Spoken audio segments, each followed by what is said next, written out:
16 ans ont passé, et l'enquête continue pour tenter de percer le mystère de la disparition de Maddie McCann, fillette de 3 ans.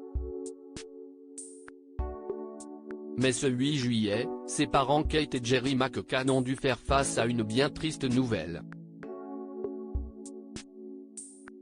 C'est une affaire qui malheureusement est connue de tous depuis bien trop longtemps. Le 3 mai 2007, quelques jours seulement avant son 4e anniversaire, Maddie McCann a disparu. Un drame qui a poussé les autorités à redoubler d'efforts pour retrouver l'enfant volatilisé. Au cours des dernières semaines, les enquêteurs se sont concentrés sur d'importantes fouilles au niveau du barrage d'Arad au Portugal. Mais c'est finalement une bien triste nouvelle qui a dû être annoncée aux parents de Maddie, d'après le Mirror. Le tabloïd a en effet révélé, le 8 juillet, que les détectives de la police criminelle fédérale, DKA, ont passé au peigne fin cette zone, faisant même appel à des chiens renifleurs, utilisant également des radars, et creusant plusieurs trous afin de savoir si la fillette a été jetée dans l'eau. Les récentes fouilles n'ont malheureusement mené à rien. Rien de nouveau en tout cas puisqu'aucun indice n'a pu être trouvé. Une terrible nouvelle, un coup dur de plus pour la famille de Maddie McCann, dans l'attente depuis plus de 15 ans.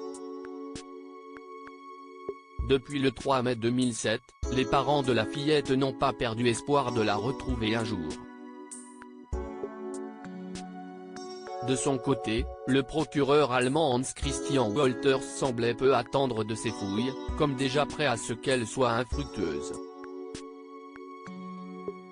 Il avait ainsi fait savoir son avis à Bill, n'attendez pas trop. En effet, conscient de la difficulté de cette recherche de nouveaux éléments pour les enquêteurs. Un lieu stratégique où le principal suspect s'était rendu, le barrage d'Arad est devenu un lieu clé pour la recherche d'indices sur la disparition de Maddie McCann.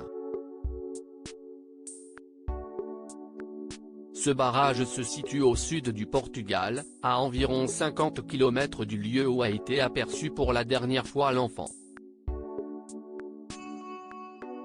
Lors de précédentes fouilles, les enquêteurs avaient mis la main sur les vestiges d'un campement, et y avaient trouvé des meubles cassés, des toilettes provisoires fabriquées manuellement à partir d'une chaise, ainsi qu'une bouée de bateau crevée.